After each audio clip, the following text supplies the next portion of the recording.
Welcome to today's panel discussion webinar. It's titled When Brothers Meet at Gemba. I'm Mark Graban from KaiNexus, and I'm going to just kick things off and then get out of the way and be part of today's panel, which is going to be moderated by our friend Deondra Wardelle. So we're going to be joined by Hugh Alley, Chris Chapman, Aric Ho, Sam Morgan, and Jeff Welch. And you'll hear more about everybody, and we'll all introduce ourselves a little bit more. Deondra, you're in host mode. Here you go.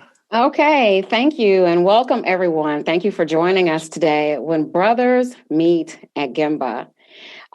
So following in true continuous improvement spirit, we received some feedback from previous webinars that, people wanted to have a better understanding of what was going to happen for the webinar session. And so that's why I want to explain today. So we're closing out our second blog series, When Brothers Meet at Gemba. And the purpose of going to Gemba is, Gemba is where action takes place. And that's where value is created. And that's where we have the opportunity to make things better. And so in this election season, we're going to the Gemba of the polls, where we make our voices heard and where we make things better through our vote.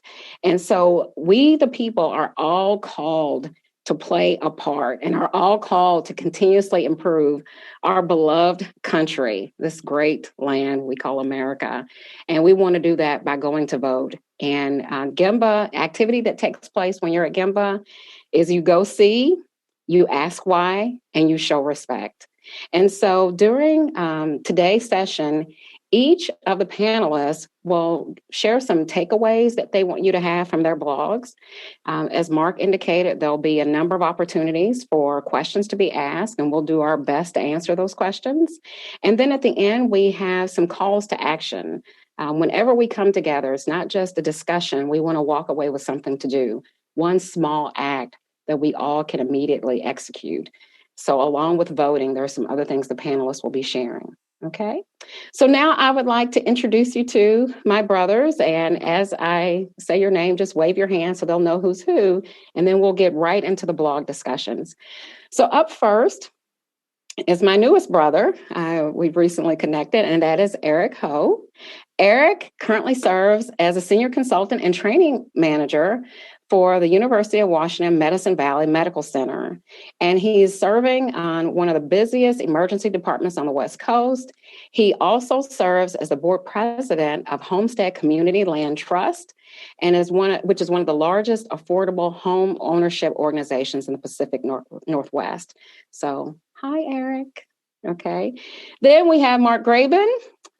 He is the author of 2 Shingo Research Award-winning books and has worked as a consultant to healthcare organizations throughout North America and Europe, teaching and implementing Kaizen and other lean management practices. He is also the author of the book Measures of Success, React Less, Lead Better, Improve More. And he's also the founder of the popular leanblog.org and its podcast series. So Mark was blogging, I think probably he was the first one to blog about lean. So he he set the pace for us all to walk in his footsteps. His new podcast series, My Favorite Mistake, launched in September. And he's also an ally, a co-laborer, an accomplice, and getting into some good trouble with the work that we're doing with root cause racism.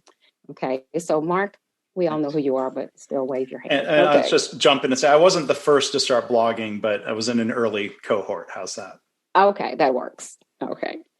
And then we have Chris Chapman. Chris is a senior lean transformation coach at Chapman Lean Enterprise, CLE, with extensive experience across a broad range of industries, including manufacturing, healthcare, and higher education. Chris has over 20 years of management, quality engineering, and lean process improvement experience. Yes, he started working as a toddler. I'm sure you were wondering about that. After the killing of George Floyd, Chris felt compelled to use his problem-solving skill to help combat social injustice, and will soon release a diversity, equity, inclusion, lean value transformation toolkit for organizations and business leaders seeking to create anti-racist culture. So welcome, Chris. And then we have Hugh Alley. one of my Kata buddies. So he was an author, consultant, and speaker. His book, Becoming the Supervisor, was published this year. He is a registered professional industrial engineer and has worked primarily in manufacturing throughout his career. His current practice is focused on helping companies achieve significant operational improvements in 3 to 6 months while significantly improving the skills of the leadership team. He consults primarily across North America. So welcome, Hugh. Okay, next we have Jeff Welch. Jeff is an accomplished corporate trainer, leadership coach, writer, and public speaker with over 20 years of experience in the learning and development space. Yes, he also started when he was 2. He has delivered training workshops, seminars, and keynote speeches for clients in the United States, Canada, Europe, and the Caribbean. He specializes in facilitating instructor-led and virtual training courses, which focus on professional development skills and the Train the Trainer program. Jeff is the president of his own consulting group, JW Training Events, LLC, a lifelong Southerner, and he is a member of Alpha Phi Alpha Fraternity Incorporated, a member of the Divine Nine. Okay, and last, but certainly not least, is my other brother, Sam Morgan. Sam is an operational analyst at the Standard with a growing passion and experience for lean and continuous improvement over the last 3 years. His interest in lean is focusing on respect for people by empowering and energizing them through problem solving and an increased desire to coach. And then if you are not following Sam on LinkedIn, I need you to start today. After this webinar at 2:31 p.m. Eastern Daylight Time. Go follow Sam. Daily, he shares his video blog, The 90-Second Purpose, and weekly, he has a video feature, CIN5. So he is very passionate about the work that he's doing and very passionate about making a change in the world. So welcome, Sam. Thank you for joining us. All righty. So without further ado, I would like to turn it over to Mark Graban.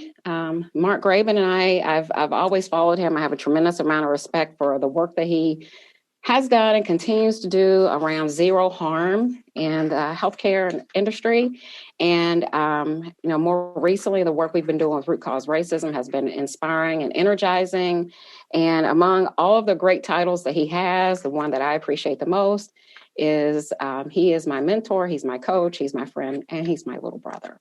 Okay, so Mark will share with us about his blog, No, We Won't Stay in Our Lanes or Stick to Lean. Mark. Deondra, thank you. And having the chance to meet you and get to know you and collaborate with you has been one of the highlights in an otherwise cruddy year. So I'm really glad that we've had this opportunity to collaborate, and including today. I wrote a blog post, and like Deondra said, I titled it, No, We Won't Stay in Our Lanes or Stick to Lean. And I won't read the blog post to you. I encourage you to go, please. You can read all of our blog posts at rootcauseracism.com. But I wanted to share some thoughts and maybe a story kind of related to this theme. Because I think, none of us can be fully defined by our chosen profession or by our job title. We are all fully formed human beings with thoughts and experiences and opinions. And I think we should be able to use our voices in any way that we choose. So, today's theme of When Brothers Meet at Gemba, it gets me thinking, well, what does it mean to go to Gemba? There's a physical act. The Gemba means workplace or the actual place or the real place. Sometimes we're doing this virtually to go and see. And we have to be careful. It's not just the physical act in a workplace, but there are mindsets that I've been taught along the way. And, I think one of those mindsets, and it's a habit, and I'm not perfect about it, is not making assumptions. My mentors from Toyota and other lean circles would always remind you of, I think, 2 important questions. What do you know, and how do you know it? Do you know something? Is it a fact, or is it a suspicion or an assumption? And we get in trouble when we make assumptions. So now I think inside the workplace or out, we shouldn't assume that we know what other people are experiencing, especially when those experiences are different than ours. We shouldn't assume that we know what others are feeling or how they're feeling. So again, I think back to Fujio Cho from Toyota, who says, go and see, ask why, and show respect. So I can think of examples. A factory manager, plant manager shouldn't sit in their corner office and be dismissive of safety concerns like a broken machine that come from the shop floor. We should go and see and ask why and show respect. A hospital CEO shouldn't be dismissive of safety concerns that are brought to them, like a surgeon who's being abusive in the workplace. And I think of a personal story. A time I was out in a restaurant, maybe 2 years ago. My wife and I were at a restaurant that had really good reviews. We were excited to be there. And when the main course arrived, the meat was really salty. Like, it was the saltiest thing I had ever tasted. And so I raised the concern of like, boy, this is disappointing. It's really salty. And the server went back to the kitchen and he brought back word from the chef who said, no, that's how it's supposed to taste. I said, well, that's still too salty. I'm sorry, but I'd like to get something else. And a couple of minutes later, the chef came back from the kitchen and said, I'm sorry, I tasted that. That is not how it's supposed to taste. There was clearly an error in the brining process, and I apologize, and I'll bring you something else. So we have to be really careful. Don't assume that something is not a problem because we're not tasting the salty meat ourselves. I'm going to stop with that analogy. It's making me hungry. So we shouldn't be dismissive of racism or discrimination just because somebody like me doesn't experience it. We need to listen to the voices of those who face racism or prejudice or discrimination in their daily lives. And I've made an effort this year to do more to listen and to learn instead of assuming or being dismissive. And, as I've talked to people this year, one thing that occurred to me, that the effects of racism are like a mental tax that I don't have to pay. The distraction or the upset that comes from being mistreated. And I can't and I shouldn't be dismissive of those experiences. And I can choose to stop thinking about issues like this for a day, but none of us can temporarily change the color of our skin for a day if we don't like the way we're being treated. And so, I share some of my personal views, here and in the blog post. I'm somewhat talking about lean. And, and I share these thoughts, or I've started sharing these views, because I don't know if people out there would make assumptions about me as a man, as a white man, as a business person with an MBA. But as I've blogged about, I really hope people would not try to shut anybody down by saying things like, stay in your lane or stick to lean. If I say something, you don't have to listen. You don't have to agree. I don't expect someone to necessarily change their mind, but please don't tell us to be quiet. If you want to stop attending webinars or if you want to stop reading my blog because we're bringing up these issues, that's your choice. But my choice is to speak up, and I'll live. If there are any consequences from that, I can live with that. So I would encourage, again, anybody who disagrees, don't make assumptions about why or who I am. I think those lessons are, as I've tried to apply with others, instead of assuming, go to the Gemba. Go see, ask why, and show respect. Thank you, Mark. That is excellent. And you're exactly right. Don't make assumptions. We find ourselves getting in situations and, reaching, faulty conclusions when we make assumptions. So there is a question for you. Isn't an argument for staying in your lane that you can't have expertise in everything? So stick to what you know. Yeah, I get that. And we hear that when, people, as I blogged about, people get told, stick to sports or shut up and dribble, which is a really even ruder way of putting it. I'm not writing or sharing from any claimed expertise. I can share my experiences and my thoughts and my views, and I think that's my right. I've been trying to learn from people I would consider experts. There are many great books out there and webinars and series that we can attend. So I would say no. I'm trying not to come from a place of expertise because I certainly don't have it, and I think that's okay though. And I think it's okay as well. Thank you so much, Mark, for sharing. Okay. Thank you. Next is Hugh. And as I indicated when I first introduced Hugh and I met at a Katacon several years ago. And, sometimes you meet people and you just instantly click. And that's how it was with Hugh and I. And ever since, we've been really good friends. And when I sent out the call for participation in this particular blog series, Hugh, I believe, was one of the first people who responded with a resounding yes. And so without further ado, I will turn it over to Hugh, and he will share some takeaways from his blog, Reflecting on Racism. I am racist. I don't like it. Now what? Hugh? Thanks so much, Deondra. I want to start just by acknowledging that I'm speaking to you. It's currently called Burnaby, British Columbia, but it's the traditional and unceded territory of the Musqueam and Squamish speaking peoples, Indigenous peoples, where I have the honor of living and working. And I guess the place that I start is that I am a person with privilege. I'm white. I'm cisgender, I'm heterosexual, I'm male, I'm over 60. Basically, on any kind of line that society draws, I've got privilege, and it's unearned.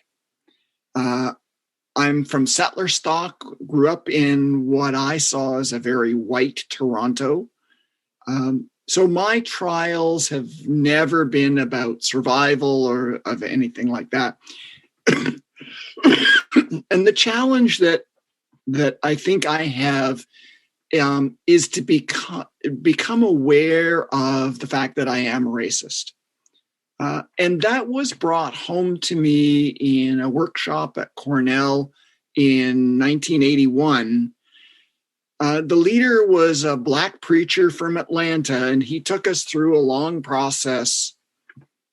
And at the end, he said, "We're all racist, including me." And everybody that was involved in the workshop was kind of taken aback. How could this guy be saying that? And to help us understand, he offered this thought experiment, and it's in my blog, but I think it's important enough that you can do it right now, and maybe it will help. So imagine you're driving along a country road, and you crest a hill, and on the way down, your car stalls, and it comes to rest in a gully, equidistant from the crests on either side, and you need help. No cell service. And at that moment, you notice walking over the two hills from the two sides are two people. You look one direction, the person's Black. You look at the other direction, the person is white. And the question is, to whom do you turn for help?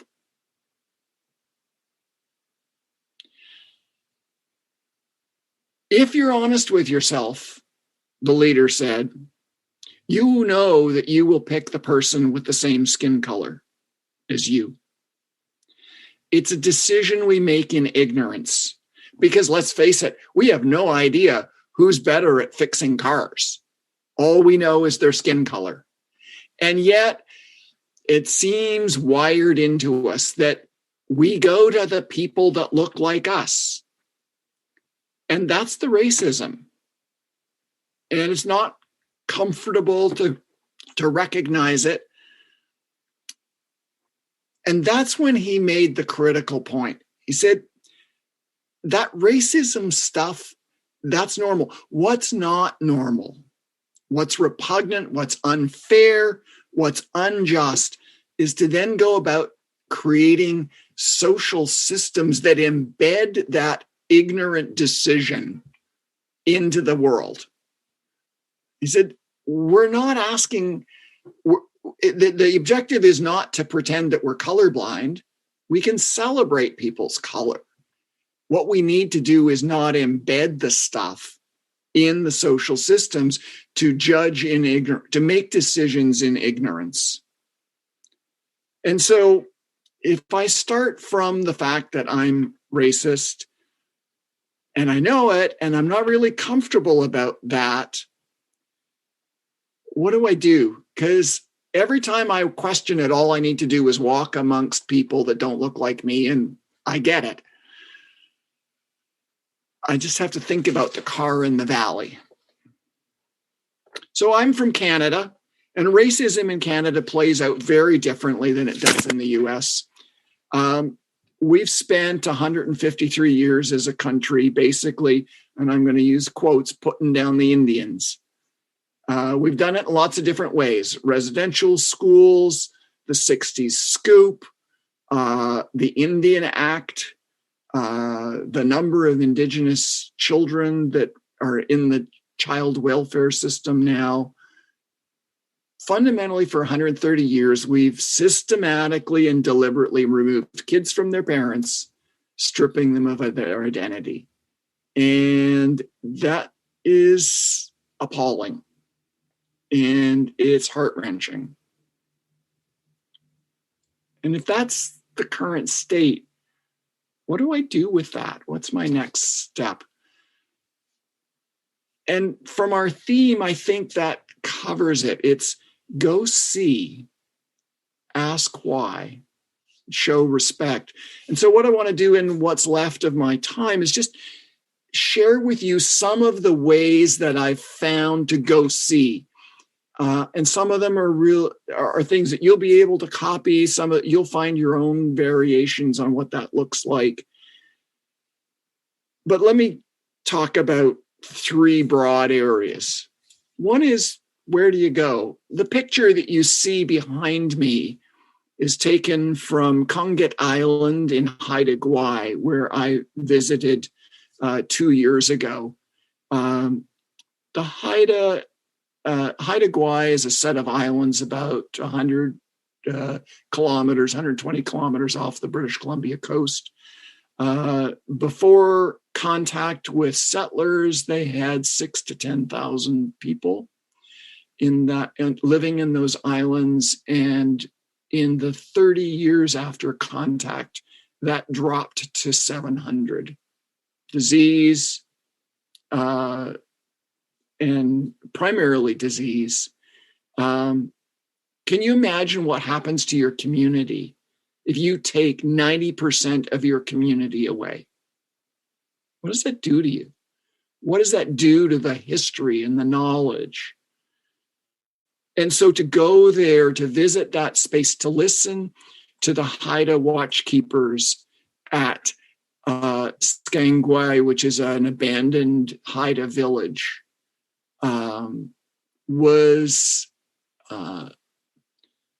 it was heart-wrenching.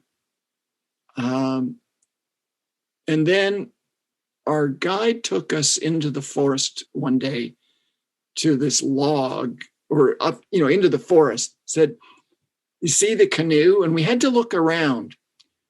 150 years ago, the community had cut down a tree and they had shaped it and hollowed it, and they were ready to drag it out down to the sea, and the village collapsed, and that canoe was abandoned. And 150 years later, it's moss covered and it's filling in. It'll be another 300 years before that canoe goes into the forest floor. But to look at that canoe and understand what that meant about what we had done to that Indigenous community, that nation, it's pretty awful. I've also found that there are lots of really unexpected ways to listen to Indigenous voices. Lectures, music, workshops sponsored by my church, radio programs, plays, documentaries. Every one of them, when I started going looking for them, they were there waiting for me to hear. And they've all all increased my awareness of what that lived experience is. They are the voice of the people living that world, because I can't live it. I'm white privileged guy. I'm not going to ever live their experience, but I can listen to their voices. I've also changed my reading diet. I've probably read enough white male authors to last the rest of my life. And now I should listen to people with different voices. And so my reading list, my want to read list is shifting. And I think that's something that we can all do, regardless of where we live. You know, the public libraries everywhere, you can find those voices and read them. And they tell us so much, fiction, nonfiction, all that. So those are some of the ways that I think those of us who live on the privileged side of the divide, on the oppressor side of the divide, those are some of the things that we can do to go and listen to the voice of the lived experience, to go to Gemba. If I had one suggestion for everyone, and it doesn't matter where you live or who you are, I think this is a fabulous book. Thomas King is a Cherokee, self-identified Cherokee, has lived in Canada for 30 or 40 years, wrote a book called The Inconvenient Indian, a curious account of Native peoples in North America. And Tom King is an equal opportunity writer. He'll poke at everybody. And I think it was a wonderful starting place for folks. So this is all eye-opening work that we who are white, who are privileged, need to do. And if we do this, I think the Atlanta preacher would point out that we'll still all be racist, but our eyes will be open and we'll recognize more easily where our social structures embed the ignorance of racism. And once we've seen those, then we can start the work of improvement. Thank you so much, Hugh. And thank you for those deep reflections. And thank you for, taking us to your Gemba and giving us some examples of things that we can reflect on. There was one question that came through was, what are some things that we can do to listen to the oppressed? And I think you answered that already in talking about, listening to lectures, watching movies, going to workshops, plays, and, listening to documentaries. So thank you so much for that, Hugh. Really appreciate it.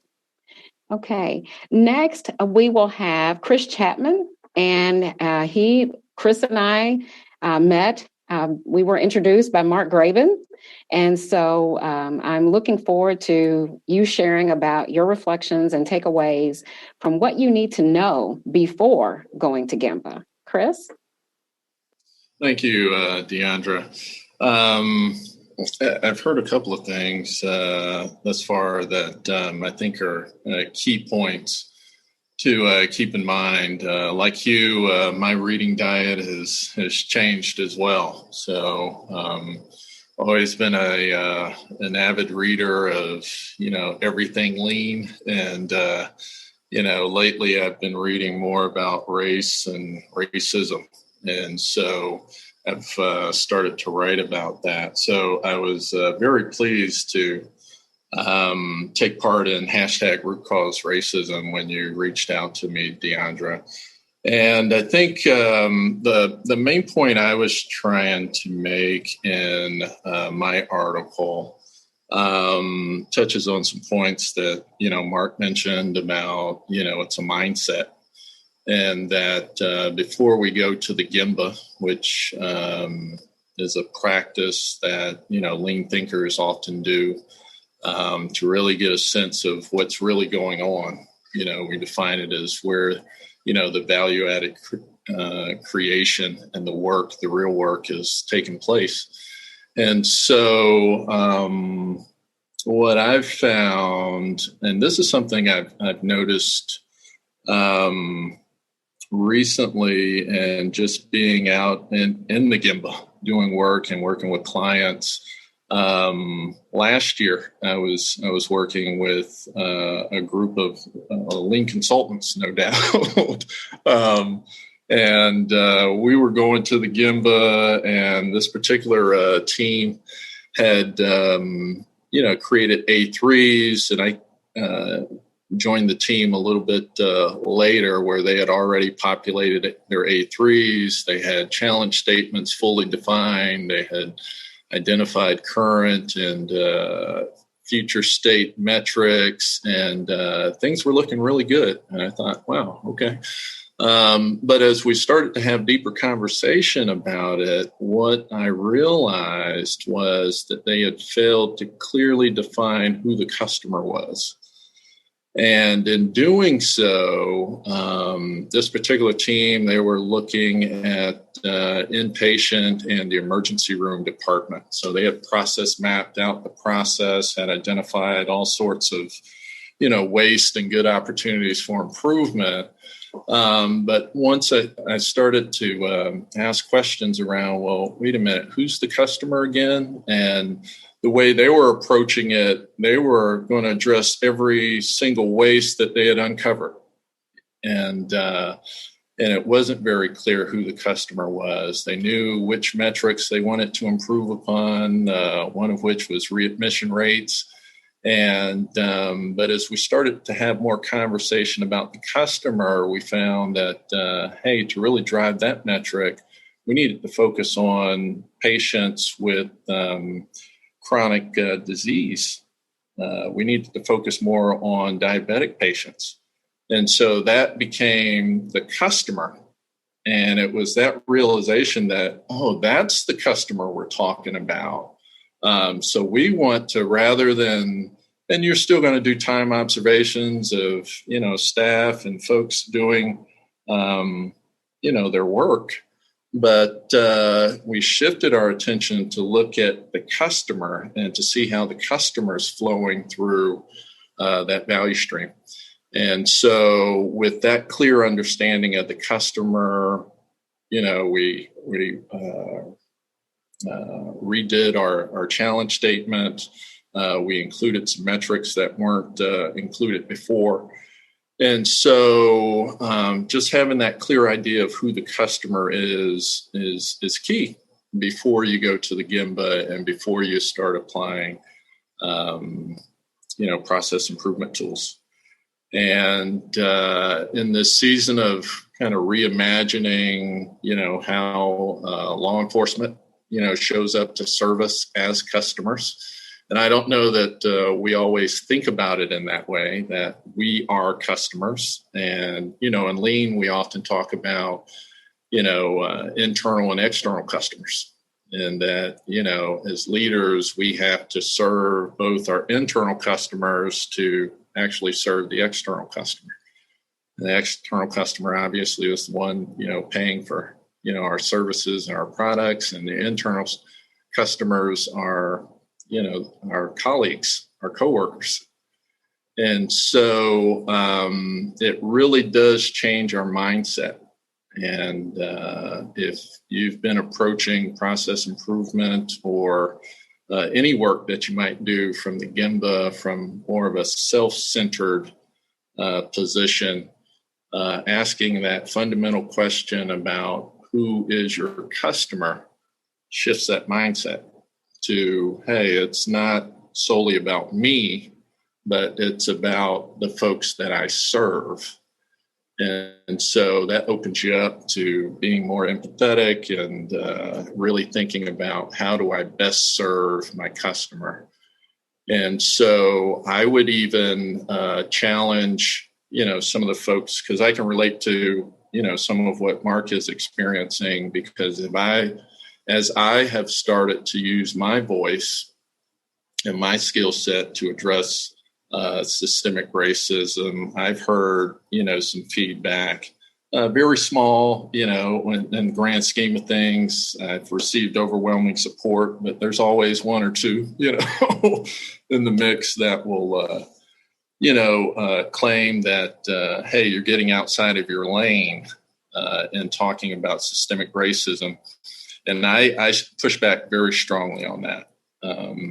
You're very much inside your lane as a lean thinker and leader, because we're in the business of removing barriers to serving customers. And if you understand that, you know that you've got customers internally and externally. And so historically, we've focused on things like transportation, processing, overproduction, those kinds of things, safety issues or defects. Those are all obstacles or barriers to customers serving customers, and so systemic racism, from my point of view, it's an insidious form of waste that, impedes our ability to provide value, create value, and serve our customers. And so while it's different than what we used to do, and I would say we're in a different world. The Gemba has changed since May 25th, right? New world. And so we can't continue to think in the same way. And so this focus on systemic racism in our value streams and in our organizations, to me, it simply represents an expansion of kind of lean thinking. Okay. And so as we better inform ourselves, as was mentioned, I'm reading more, I'm learning more, we're having conversations like we're having now. And we're not the only ones, people all around the world, having these conversations, which are very different, can be a bit awkward and uncomfortable. But and speaking for myself, I can at least say that I'm becoming more comfortable, having these sorts of conversations. But my focus from a lean perspective is really the same, perhaps with a greater sense of urgency about waste reduction and elimination. But at the end of the day, as a lean leader, my primary goal is to help organizations remove waste from their value stream so that they can better serve the customer. And so systemic racism just hit my radar as of May 25th. And I'm going to go after it with all the vigor and know-how that I know how to do. And so I'm encouraged by the support that I've received thus far. And I think that's what we're all being called to do. And just as human beings, I don't know how you witness what occurred with George Floyd on May 25th and not speak out and do something. And so the something that I can do as a lean leader is apply lean thinking and principles to help reduce and eliminate systemic racism from organizations and value streams. And I'm happy to do that. Obviously, I'm a Black male. I have, 2 sons. And so this, I really see it as an imperative. It's incumbent upon all of us to use our skills, our know-how to inform ourselves, educate ourselves to address this. And so that's really what I was trying to communicate in my article. And I'll continue writing more, as you mentioned, and certainly plan to, as you stated, use my know-how. I'm partnering with my wife, Dr. Valeria Sinclair Chapman, who is an expert in diversity. And so that's what I can do, and I think as listeners, ask the very same question, hey, what can I do? I think we all can take an inventory of the skill sets and value that we already possess and think about how we can use that to make the Gemba a better place for all its stakeholders. And so we all have something to contribute. We all have value. And so I would say start there, and we can. I think it was you, Deondra, that said this is a heavy lift, and it is. And so as we all contribute and add value, it's a little less of a burden on those of us in the arena doing this important work. Thank you so much, Chris. And, something that that came across clearly in your blog is that, this is important work. And one of the questions that we received, why are lean thinkers talking about racism? And I believe you just answered that, with the tools that we all have, using those tools for good. And, just like we said, dismantling structural racism, that's a heavy lift. And so it will take all hands on deck, using the tools and skills that we have and joining and linking arms. And that's why it's when brothers meet, we're coming together with our tools and resources to do our part. And whether you're new to the lean journey or you've been on this path for an extended period of time, taking those talents you have to help to address this issue, that's the message we're wanting to share today. So thank you for that, Chris. Up next is Aric. I met Aric as a result of the first blog series. He was highly engaged with the blogs, commented and gave some incredible feedback on every single article. I reached out to him and connected to him on LinkedIn, was very impressed with the work he's doing. And so it was just only logical that an invitation would be extended to him to participate in the series. And I'm very thankful that you said yes. And one of the things that, as I was reading your article, I'm currently taking a class on racial equality in the law. And I thought, is Aric in class with me? And I just didn't see him. So I am looking forward to you sharing your takeaways about the myth of hard work. Yeah, thank you, Deondra, and thank you everybody else for your contributions as well. I'm just reflecting on what's already been shared, and Chris just thinking about the voice of the customer, and Hugh recognizing, I also share aspects of being racist as well, even as an Asian American or a Taiwanese American. Mark of staying in our lane, or what's it mean to stay in our lane. And I just really appreciate everyone who's on this webinar, the speakers on this webinar, and Deondra for giving space to my own voice as a voice that's been oppressed in different ways, right? So really thank you for creating the space, because it's small steps like that that allow these things to come to fruition, right? And some of that's even related to the aspect of a model minority. As an Asian American, we're enculturated with, it's not okay to raise our voice, right? And so what I wrote my blog post about is really about something that is very intimate and very familiar with anybody who practices in the lean or improvement world. It's that structure drives behavior. We all know that, right? I actually, 20 years ago, before I got into the lean world, I was studying sociology, psychology, anthropology. I focused on cross-cultural relations and looked at all these different sorts of isms. And I actually believed it was more of a socioeconomic thing than it was a racial thing. And that was actually how I kind of operated for 10 years, trying to undo oppression through the lens of classism as well. But I worked really hard. I had some great mentors. I see some of my mentors on this call, a couple from Shingijutsu and from Seattle Children's. I see a lot of people on this webinar who have influenced me. So thanks for coming here through that lens. So I worked really hard, and I built a great life for myself in Seattle. And I actually worked in affordable housing also at the time.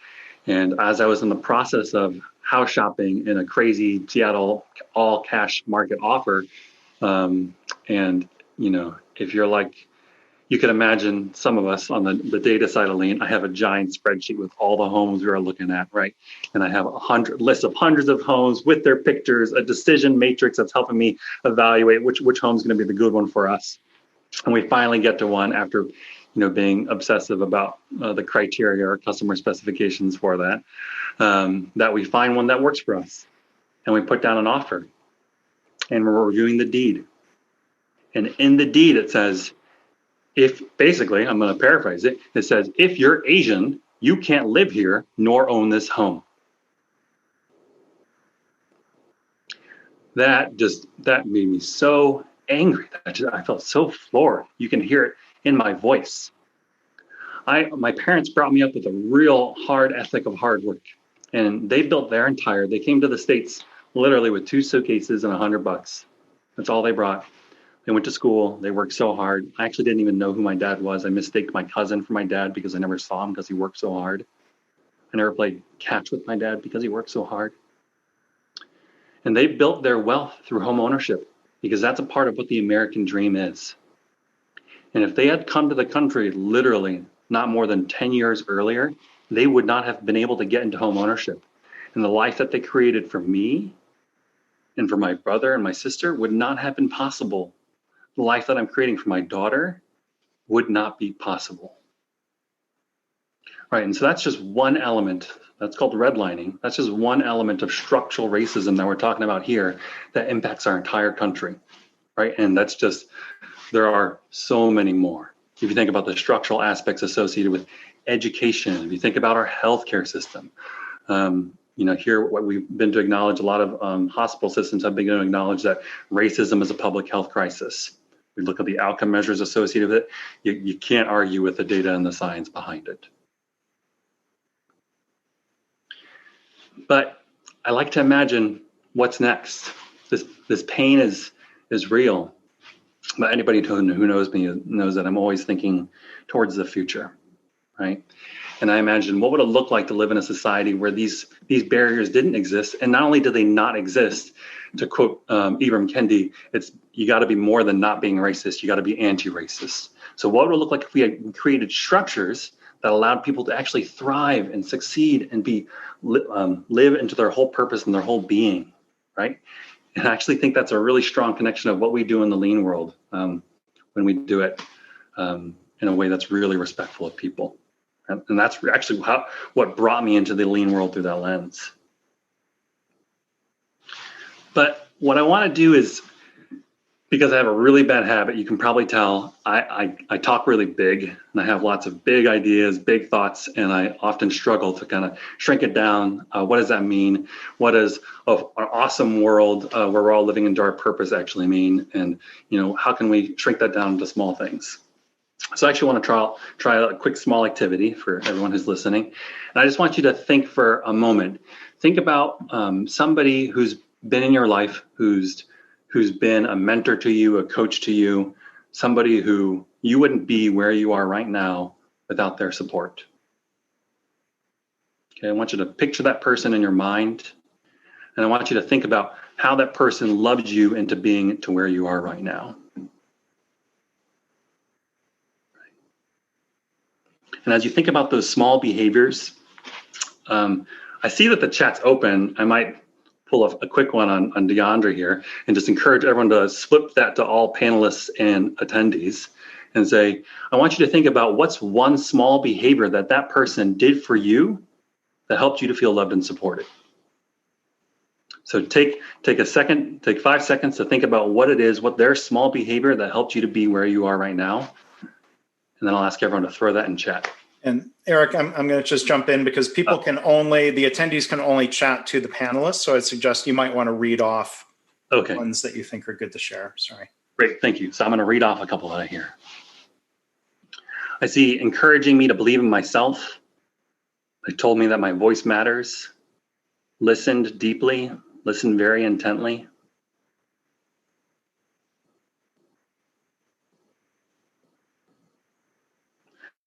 Yeah. And now that I painted a rosy picture, as I shift towards wrapping up and thinking about what's a small step associated with this, I want you to think about those small behaviors. We can do those, we can engage in those. And I want you to also pay attention to that a lot of times the structures that allow those behaviors to happen don't exist for people of color and people who live in oppressed groups. if you think about just the small behaviors and one that you all can identify with, if you've ever had a person who, they just give you a nasty look and it takes 2 seconds, right? It doesn't take very much time at all. And you don't know who they are, but all of a sudden your day is ruined. You're like, what was that person doing? Why did they give me that look? Why do I feel judged within that space, right? And then I want you to imagine, as a person of color, what it feels like to experience that look multiple times per day and the impression that causes on people when we experience those microaggressions through that lens. Chris started to mention a little bit about even the government work, and I know that there's a few government people on the call. This pained me the most when I was in the government space. I actually used to work for the police. And one of the facets that pained me the most for police is when citizens or folks would call complaining basically about people of color in their neighborhoods that they felt really uncomfortable with. The person wasn't doing anything suspicious. They just didn't, quote unquote, belong, right? But because we were less woke as a society at the time, that police, because of liability, felt they had to respond, right? And they knew they're like, oh, there's probably nothing going on. This is a person who's, this person is like overblowing things and may not be worried about things, but they still have to drive by and they're going to look at that person. And still that person's going to notice there's this officer driving by and they're looking at me and looking at me with a scrutinizing eye. And whether or not that officer has any intent, the damage has already been done, right? And it's those teeny tiny behaviors that can really change the way we look in society. So I'm really just grateful for the opportunity to talk with y'all and think about what small changes can make a really big difference with such a structural problem like racism. Thank you so much, Aric. And, thank you for sharing your personal stories, because it's one thing to read about something in a history book or read something in an article, but it's another thing to actually know a fellow human being who has experienced those type of microaggressions or ways of, or oppression in some form. So thank you very much for being so open and for the exercise, because, of reflection. That's what we do in Lean. We need to take the time to reflect on things that we've learned and things that we've experienced to see how it is we can make improvements. So thank you so much, Aric. Speaking of, personal stories, next I'd like to introduce Sam Morgan, Mr. 90-Second Purpose. And his blog was very heartfelt. And so I don't want to take up any more time. So Sam, if you would share the takeaways from your blog, The Face of the Future.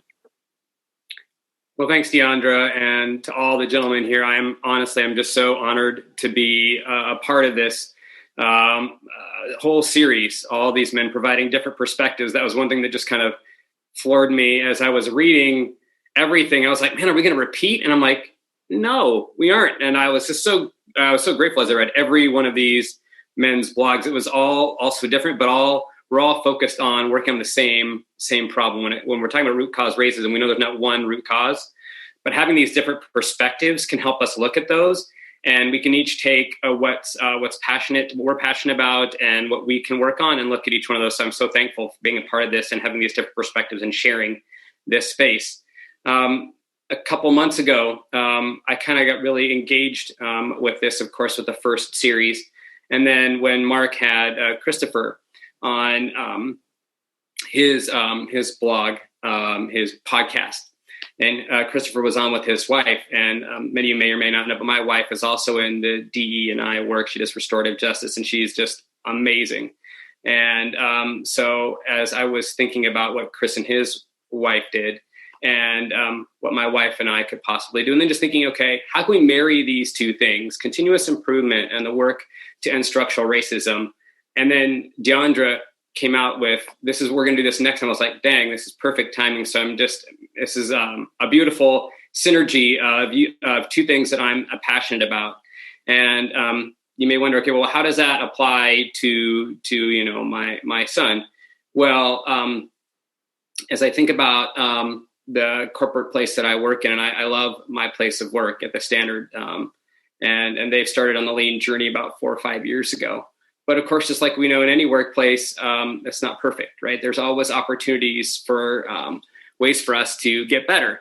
And there was a number of incidents where I saw how people showed up, whether when people of color were in a certain space.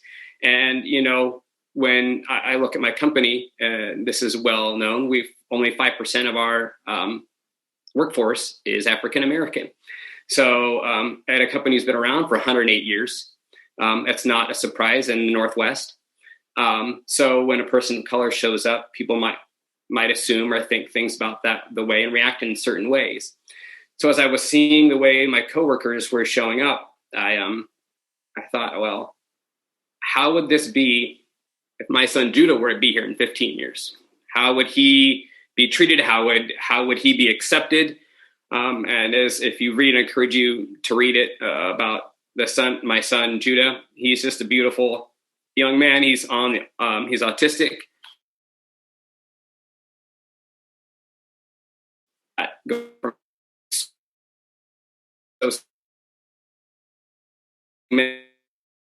Of color who won't get those opportunities, may not get those opportunities that they should get because of the way that they're seen.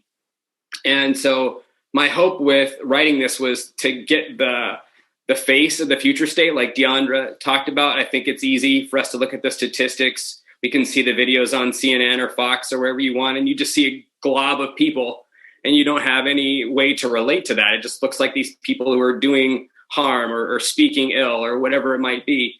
But when you can get the face, someone that you can really attach and see, this is a real human being. This is a real person with flesh and skin and bones and a heart. And hope is that, as I walked into the different places where I would ask leaders of certain areas, hey, there's this gap I'm seeing here. Help me understand. Help me understand why we have this population in our country, but only this here at our company. If we have so many in this population demographic, why does this department have 0 people of color or 0 women? Help me understand, right? So that's where I wanted to bring in the continuous improvement piece, because then it's not just about the heart, although I think that's important. It's about, we need to see that gap, all right? We need to see the gap. If there's a 13% population and a 5% population, there's a gap there. We have something to cover, and we have some root cause that we need to do, a root cause analysis that we need to do. So as I was seeing these issues at my work, I brought this to different leaders. And this is something that I would encourage any of you all to do if you're in the corporate environment.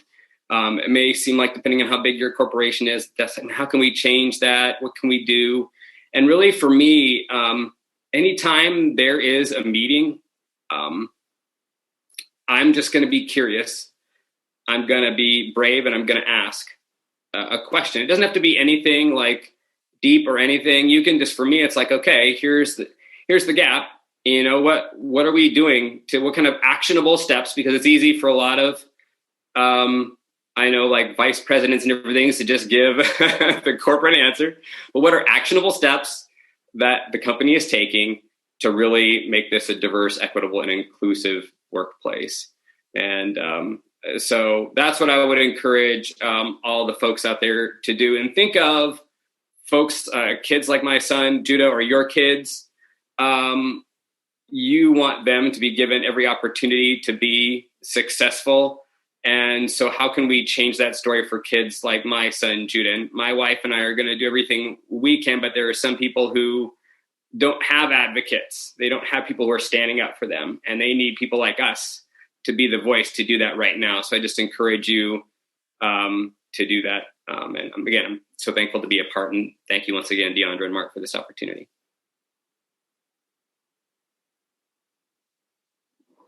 I was trying to come off mute. Thank you so much, Sam. And again, thank you for sharing, your personal experiences. And even, in your blog, there were several pictures. And I thought, talk about visual management, talking about those visual indicators to help bring a message through. So thank you again for writing such an inspirational and heartfelt blog that speaks to why this work is so important. So next, last but certainly not least, Jeff Welch.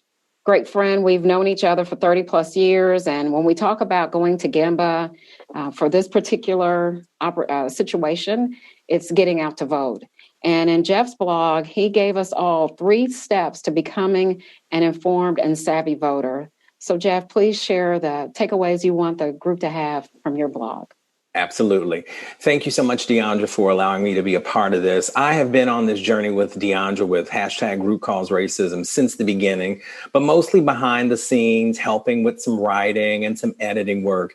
And when she asked me to take a part in this particular program, writing a blog and then serving as this panelist, I'm really humbled and I'm honored to do that. I work in the corporate and organizational training space. So I'm relatively new to Lean, but the more I learn about it, the more I realize that a lot of the methodologies that we use in corporate and organizational training are very similar and even parallel a lot of the methodologies that are used in Lean. So it's a really learning and a growing and a discovery process for me, and I'm really, really enjoying it. So I'll start with that word Gemba. When Deondra shared that with me, the first thing I'm thinking is, well, what is it? Having some roots on my father's side from Louisiana, I'm thinking, well, is it a Creole Cajun dish that I'm not familiar with? What is this thing called Gemba?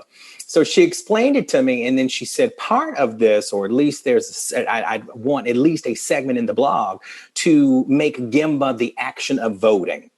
And she asked me to sort of take on that aspect of it. So I shared a story in the blog about my first time voting. I've always been relatively interested in politics. As a senior in high school, we were required to take a civics class. I'll never forget, I had an instructor by the name of Tom Kurz, and he shared with us voting, how something becomes a bill, the 3 equal branches of the government, and it piqued my interest. But when it got to actually doing the work, which was voting, I did it because I knew I had to, but I never really knew why. The first time I voted was in the election between Bush and Clinton back in 1992, I believe it was. And my mother drove me to the polls, and because she voted that day too, and as we walked up to the entrance of the polling location, she said, very vividly, I remember, be sure to vote Democrat. Okay, so I voted Democrat. And I really voted like that pretty much all of my entire life, never really knowing why I voted Democrat, other than the fact that my mother told me to do that. Growing up as a Southerner, we were always, or at least I was always taught that there are 2 things you never talk about in mixed company, and that's politics and religion. And ironically enough, those are 2 things for me in my life I did sort of blindly for a big chunk of my life. Why did I go to a Baptist church? Well, maybe it was because my family 4 generations ago founded that church, but outside of that, I didn't really know why. Why did I vote Democrat? Well, because again, mom told me on the way to the election booth to vote Democrat. So I had to come into my own being, if you will, of doing research on candidates. And that happened for me in about 2008, when my interest was piqued with a senator from Illinois who had a very quirky name of Barack Hussein Obama. And I wanted to take more of a part. So I made it my mission to find out as much as I could about this particular candidate. And not only should we be finding out about candidates who run for elections on the national level, like our presidential candidates, but it is paramount and it's important that we research and find out the information of our local candidates, because in a lot of ways, people who make decisions at that local level, they make decisions that impact our lives probably the most on a daily basis.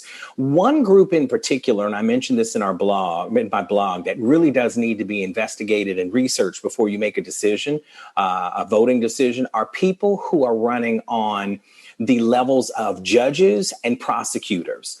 These are the only people with the bang of a gavel or the signature of a pen who have the power to put someone into modern day bondage.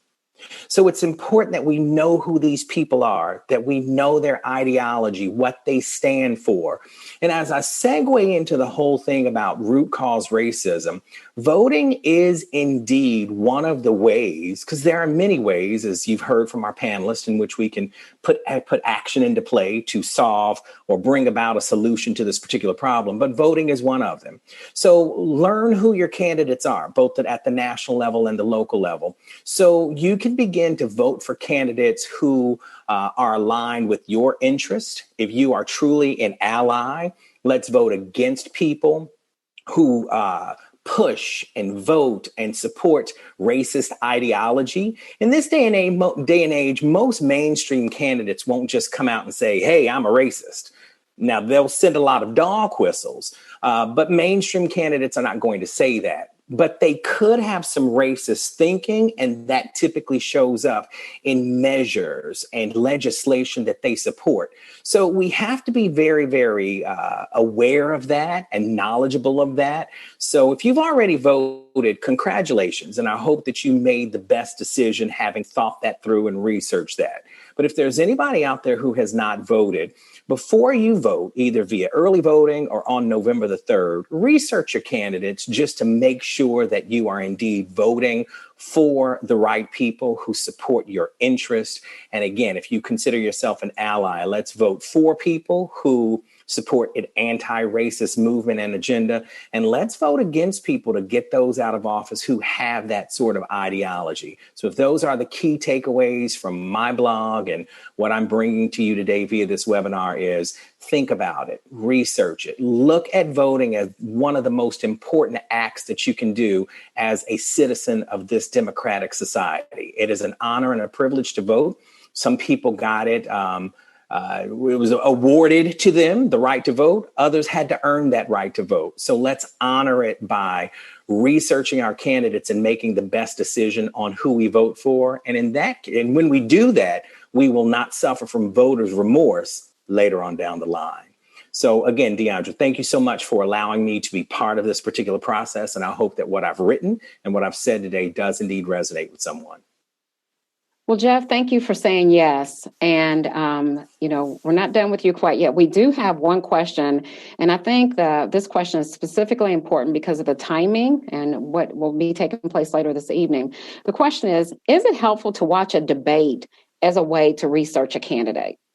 That is very timely. As we all know, if you've been watching TV or listening to talk radio or any other media outlet, you know that there is the final presidential debate tonight here in the States between Donald J. Trump, the current president, and Joe Biden, who is the Democratic nominee. Now, if you've already voted, clearly you have made your decision and you've exercised that via your vote. But there could be some people out there who are still undecided or who have not made a decision. So watching a presidential debate, I don't think it can hurt, particularly for those people who are undecided. As a matter of fact, I'm a big history buff.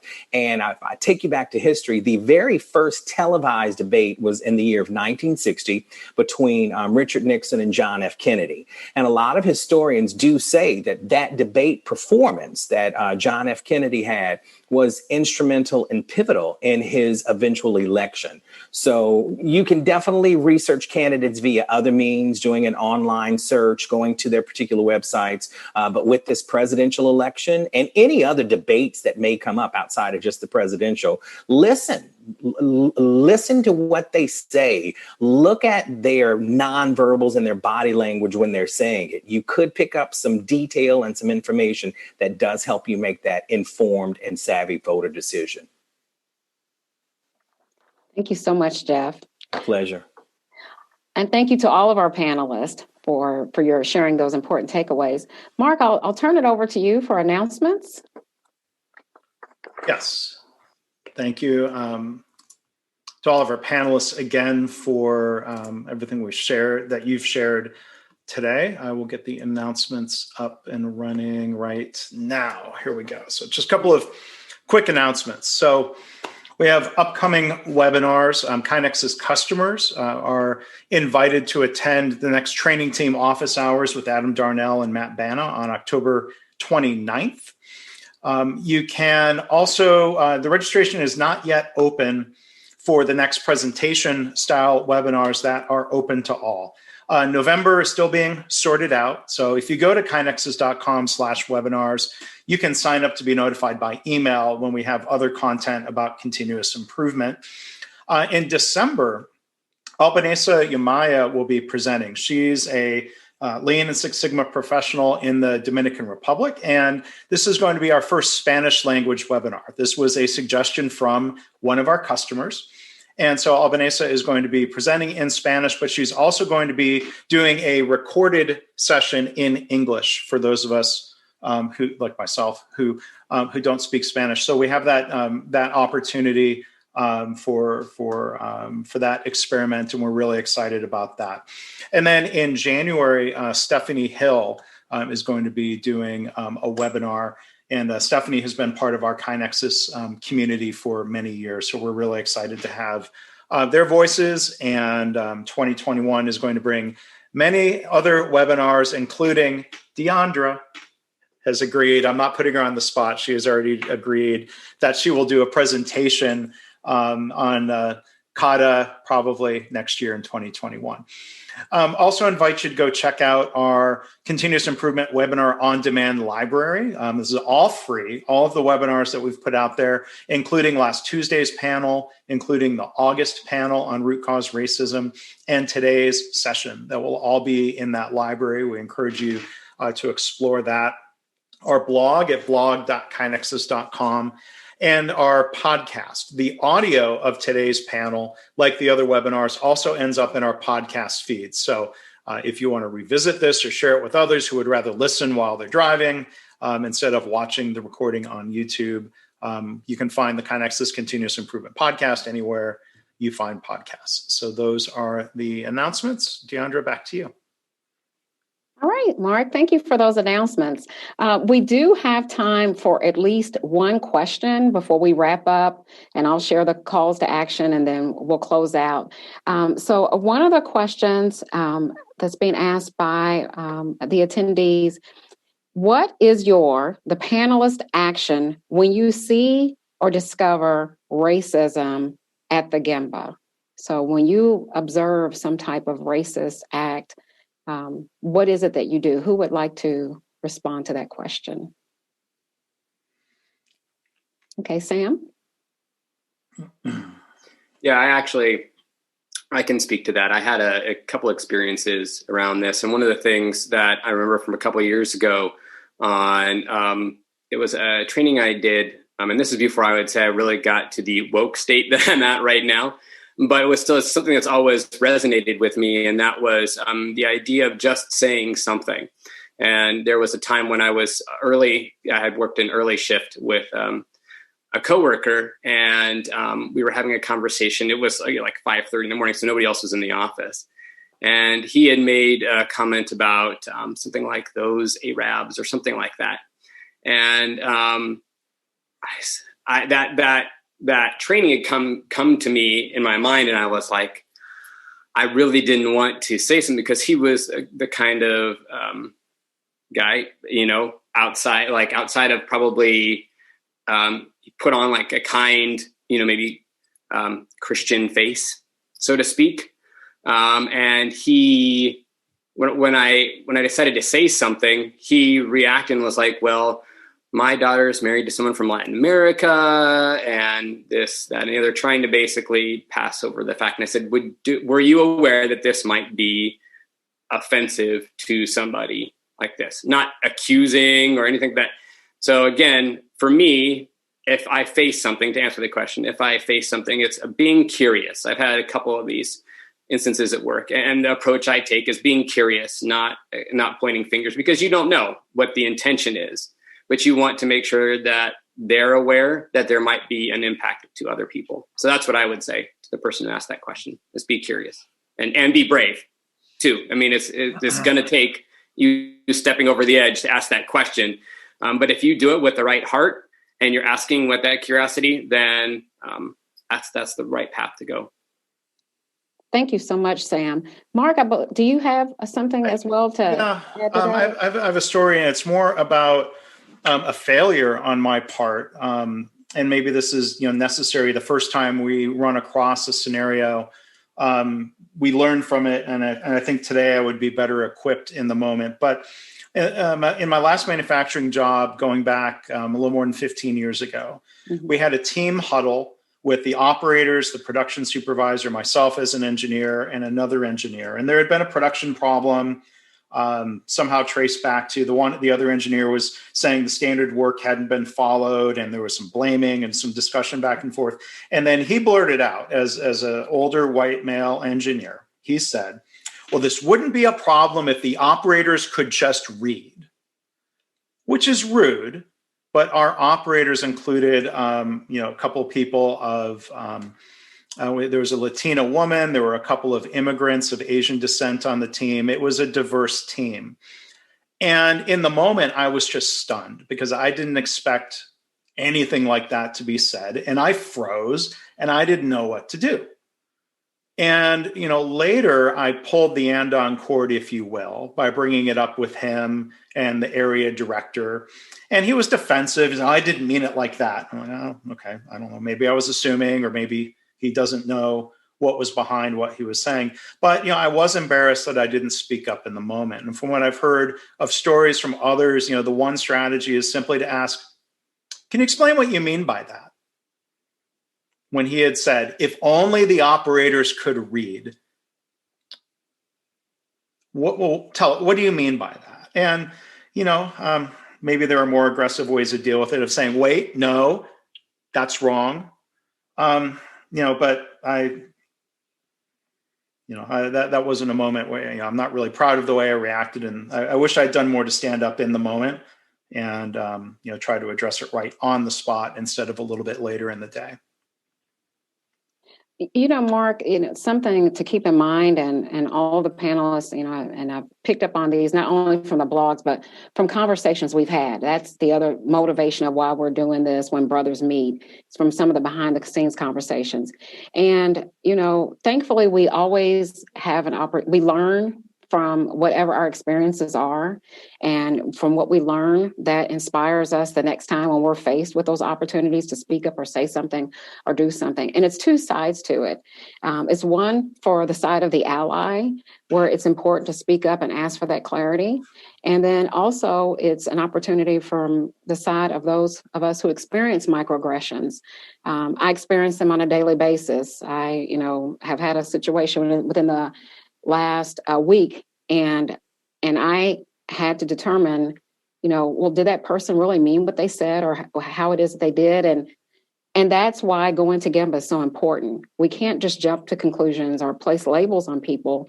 We have to ask for that clarity. And then when we do get that clarity, continue as best as you can to have that dialogue and gain understanding, and look for ways to be educated and look for ways to educate others. And, that's the one small thing we all can do, is we just need to talk and listen to one another and try to gain that understanding and make things better. So, Mark and Sam both, thank you for answering that question and sharing, your own personal experiences to bring it to life. So, and we have 11 minutes left. Oh my goodness, time has flown by. One of the things that we wanted to share, this team, we did everything together, and we collectively identified some calls to action. And what I will do is I will place the main call to action in the chat. I'll also read it. But it begins with, going to Gemba. And that is, asking, what is your organization doing to build more equity and inclusion, connect with the leaders driving the work, and support them? Okay. What are your clients doing to undo institutional racism? Go ask. What are you doing to create more equity, and what could you do better? There's always room for improvement. The second call to action, use your voice. Don't be silent. Reach out, connect, write, challenge yourself, engage in at least one conversation. And then, of course, go vote. Please and thanks. Okay. And then if you're looking for a resource, the scaffolded anti-racist resources, the link is in the chat. And so you can access that, or you can, for those who may be listening on the recorded session, you can Google scaffolded anti-racist resources. Okay.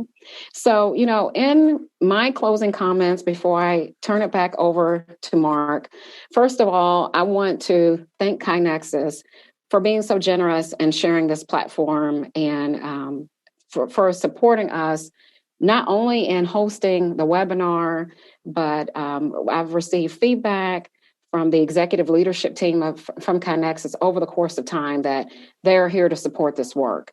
So it's not just lip service, and they demonstrate it and the diversity that they're bringing to their webinars and the way in which they support root cause racism. So thank you, KaiNexus. Secondly, to my brothers on this panel, I just thank you so much for the work that you're doing in your communities, the work that you're doing in your spaces to make this world a better place. And I just want to thank you for how you support me, how you take my phone calls and my texts and you let me bounce ideas off of one another, because this work that we need to do, not one person can do it, not two or three people. It takes a team. And on days when I am weak, you guys help me be strong. And you not only do that for me, but you do that for everyone in your circles. And so when I say that you're my brother, I don't mean that loosely. You guys are like family to me.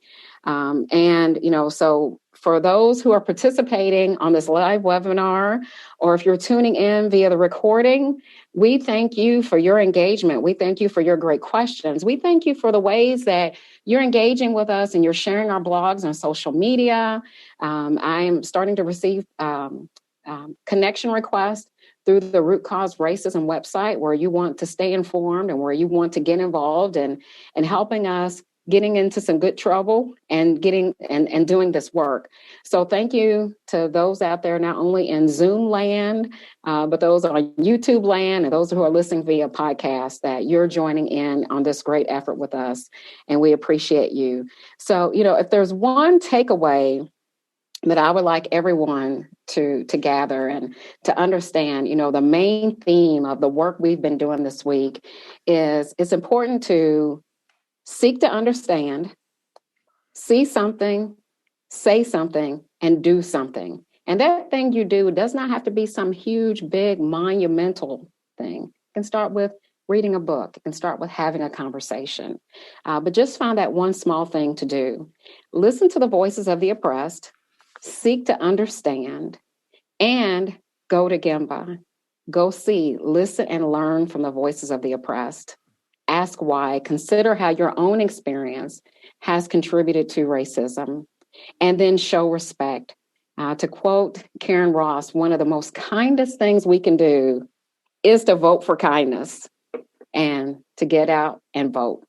Please and thanks.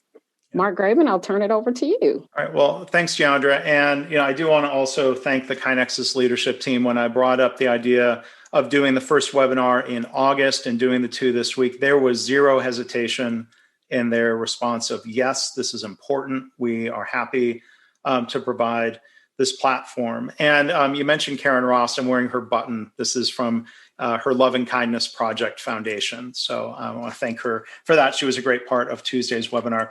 But I'm going to pull the andon cord. I think we have about 6 minutes left. So maybe we can do some real kind of laser focused CTAs that were not put into the chat. So I'm going to throw it to Sam first real quick. What do you recommend as a book for somebody who wants to read and reflect on these topics? Oh, good question. So the two that I would recommend would be White Fragility and So You Want to Talk About Race. Those are two great books, short books, and great practical tips and good information.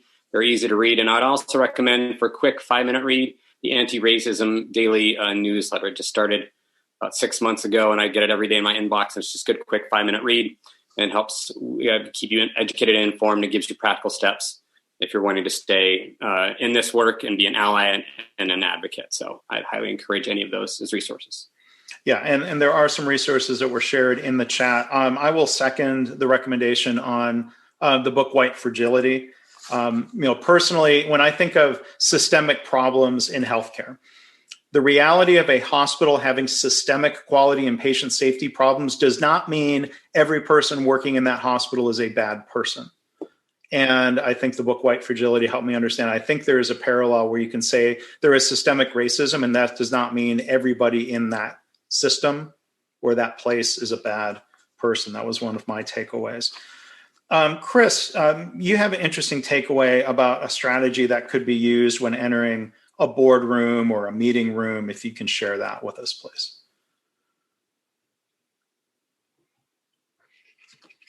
We'll get you unmuted. Sure. I was trying to take it off mute there.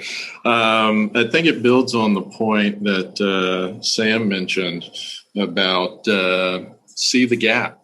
And so as you're in those boardrooms and conference rooms where important decisions are being made, look around the room and ask yourself who's not in the room from a diversity perspective. See that gap. And from there, I think you begin to ask the question, okay, given that there aren't any perhaps Black folks in the room, people of color, then what can I do to change that outcome? So, yeah, I think that puts it simply and to the point, see the gap when you go to the Gemba. Right. That's the first step, seeing the gap, acknowledging the problem, defining the problem, right? Larry from the audience recommended, as far as other books, Cast and Stamped from the Beginning, longer books that give a historical view of systemic racism. And he also recommends the Code Switch podcast, which is pretty easily available, a very popular podcast out there. I'm looking at the other calls to action. Hugh, you shared a number of good calls to action about reading books, attending theater, looking for public events with people from minority communities. Do you have any other specific recommendations? Yeah, what I want to do is frame it as look to the arts, right? You know, we're all active in business and working in our working places. But artists are often really good voices to open up what's going on in society. You know, I think about the work being done by Youth Spirit Artworks in San Francisco or in Berkeley, working with street youth. And they're turning art into a way to do empowerment. And so just look for the arts that are being done in your community by people who are not the privileged group. And what are the Latino kids doing in your neighborhood? What are the Black kids doing? What's their art? Go see it. Go listen to it. Yeah. Thank you, Hugh. Aric, I just want to reemphasize, and I think this was put in the chat, the scaffolded and anti-racist resources. So thank you for sharing that. And then Jeff, maybe, final point here, you talk about researching candidates, putting you on the spot, but do you have a recommendation for a website that, I'm trying to think back in the day, I think the League of Women Voters is still around, and they probably have a website instead of the book that I remember seeing with candidate information. What would you share? Because candidates do differ from state to state, I would just say do whatever your favorite search engine is, Google, Bing. Do what I did. I just recently moved back to Georgia, so I simply did a Google search by typing in, who are my local candidates 2020? And up pops a nonpartisan website. So if you haven't made a decision and you're still researching, I'd say do that. That could probably garner you some information. And here's one last point that I want to make, and I want to make it quick. If you have an opportunity to coach or to mentor a young new voter, or it could be someone in their 20s or 30s or 40s who hasn't voted before, get them to make up their own minds, encourage them to do their research. God bless my mom, rest her soul. I get it. She wanted me to vote Democrat, which I did, but allow people to come up with their own decisions. It's very freeing and it's very empowering when they do that. So for those of you out there who have access to youth or to first-time voters, coach and mentor them, get them to do their own research so they can make the best decisions for themselves in this society. Well said, Jeff. So with that, brings us to the bottom of the hour, and we'll wrap up. So Deondra, thank you so much for doing the heavy lifting of hosting and moderating and doing that so well. Thank you to all of the panelists for what you brought to the discussion today. I want to thank everybody who attended and stuck with us. So thank you. I hope we'll see you at future continuous improvement webinars. And I'll just add a final thought. I've already voted. I hope you're able to vote too. I didn't have to stand in a line, thankfully. I really hope you also don't have to stand in the line and that you're able to exercise your right to vote. So please do so. And thanks.